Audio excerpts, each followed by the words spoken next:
আল্লাহ পাকের গজব একটার পর একটা আসতে আছে, দেখতে পারতেছেন না? সামনে যে বড় সড়ো কোনো বন্যা হয় কিনা আল্লাহ ভালো জানে। বলা হচ্ছে যে একটা জলোচ্ছ্বাসের মানে ঝুঁকির মধ্যে আছে বিশ্বের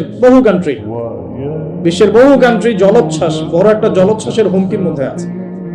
20 ফুট থেকে 25 ফুট পানি উঠে যাবে, উঠে উপকূলবর্তী অঞ্চলগুলো ডুবিয়ে দিবে।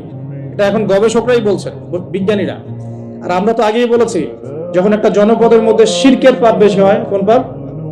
শিরকের পাপ। শিরক শুধুমাত্র ওই মূর্তি পূজা করাই শিরক নয়, আপনাদেরকে জানাই দিতে চাই, কবর পূজা করাও শিরক।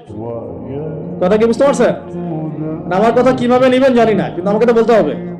শুধু মূর্তি পূজা করাই শিরক না, কবরে সেজদা করাও শিরক। তো যখন শিরকের সয়লাব হয় একটা এলাকার মধ্যে, একটা জাতির মধ্যে, তখন নূহ আলাইহিস সালামের কওমকে আল্লাহ পাক যেমন প্লাবন দিয়ে ভাসিয়ে দিয়েছিলেন, ওরকম বন্যা জলোচ্ছ্বাস প্লাবন দিয়ে ভাসিয়ে দিবেন আল্লাহ। কারণ নোংরামি ধুইতে হলে অনেক পবিত্র পানির দরকার, আর শিরক হচ্ছে সবচেয়ে নোংরা জিনিস। আল্লাহর জমিনের সবচেয়ে নোংরা জিনিস কি?